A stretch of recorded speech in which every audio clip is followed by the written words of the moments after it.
ایسے موت نہ مرو کہ تم افسوس کہ یہ رہ گیا وہ رہ گیا، نہیں نہیں، بالکل صاف۔ حضرت سیدنا موسیٰ علیہ السلام کے زمانے میں ایک عورت ایک آدمی کے پاس آئی، آگے بولی میرے بچے بھوکے ہیں، مجھے کچھ دے سکتا ہے؟ اس نے کہا ہاں میں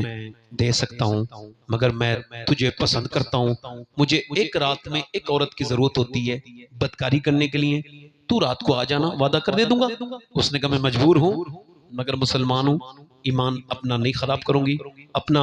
میں جو ہے وہ عمل برباد نہیں کروں گی، اپنے رب کو ناراض نہیں کروں گی، چلی گئی واپس۔ مگر جب بچے روئے تو ماں تھی نا، ایک بچہ جب بے ہوش ہوا تو دل تڑپ گیا، مجبور ہو گئی، آ کے بولی جو تجھے کرنا ہو وہ کر لینا، ابھی مجھے کچھ کھانے کے لیے دے دے، جو بھی تجھے دینا ہے۔ اس نے اسے دے دیا، وہ کھلا پلا کے رات کو، اور ادھر کو وہ چلی گئی، اور پھر وہ رات کو لیٹی ہے اس کے کمرے میں، وہ زنا کرنے کے ارادے سے آ رہا ہے پورا، اور وہ روز زنا کرتا ہے، ایسا نہیں ایک دن زنا کر رہا ہے، زانی ہے۔ اور اس نے جب اس کے دیکھا ہے وہ کانپ رہی ہے، او آگے بڑھا، وہ بالکل کپ کپانے لگی، اس کی کپ کپی تاری ہو گئی، اس نے اس کے ہاتھ لگایا، جیسے ہی ٹچ کیا ہے ویسے ہی آنکھوں سے ٹپ ٹپ ٹپ ٹپ آنسو اس کی آنکھوں پہ گرے۔ اے روتی کیوں ہے؟ پیسے نہیں ملے تجھے؟ اب پیسہ سب کچھ تھوڑی ہوتا ہے، ایمان بھی تو کچھ ہوتا ہے۔ کہ کیا مطلب؟ تو رو کے بولی جب میں رات کو سجدے کرتی ہوں تب بھی اللہ مجھے دیکھتا ہے، اور آج میں جب زنا کرنے آئی ہوں تب بھی میرا رب مجھے دیکھ رہا ہے، تو میں اپنے کریم سے یہی کہہ رہی ہوں،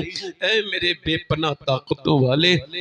یتیموں اور مسکینوں اور مجبوروں پہ کرم کرنے والے، تیری بندی اگر ممتا کے ہاتھوں مجبور نہ ہوتی تو تو خود گواہ ہے کہ میں نے کبھی کوئی یہ زنا نہیں کیا، مالک میں گنہگار ہوں مگر مجھے معاف کر دینا۔ ایسی روئی کہ کبھی کبھی روتا کوئی اور ہے اور یہ اللہ فرض کسی اور پہ فرما دیتا ہے۔ وہ جیسے ہی روئی اس کا دل بدل گیا، ایک دم آگے بڑھ کے بولا میں تجھے اپنی بہن بناتا ہوں، تو نے میری آنکھیں کھول لی، لے پیسے لے، اور پھر سجدے میں گر کے بولا مالک ایک بار آئی تھی میری آنکھیں کھول دی اور میں نے ہاتھ تک نہیں لگایا، اور وہ کتنی ڈرتی ہے، اور میں نے تو کتنی لڑکیوں کی عزتیں لوٹی ہیں، اگر میری طرح کوئی بدکار نہیں ہے تو تیری طرح کریم بھی کوئی نہیں ہے، اگر میرے گناہوں کی کوئی حد نہیں تو تیرے کرم کی بھی کوئی حد نہیں ہے۔ اے میرے نوجوان میں تجھ سے کہتا ہوں تو کب تک میرے بھائی اپنی جوانی پہ ناز کرتے ہوئے گناہوں کے راستے میں لگا رہے گا؟ تجھ کو خبر نہیں ہے کہ موت اچانک آ رہی ہے؟ وہ رات کو سویا اور صبح کو دروازے پہ دستک ہوئی، دروازہ کھولا، کون کا دروازہ کھولو، دروازہ کھولا، سامنے جو ہستی کھڑی تھی کہنے لگے میرا نام موسیٰ ہے، اللہ نے تجھے سلام بھیجا ہے۔ موسیٰ اللہ مجھے سلام نہیں بھیجے گا، آپ کوئی غلط ایڈریس پہ آ گئے، میں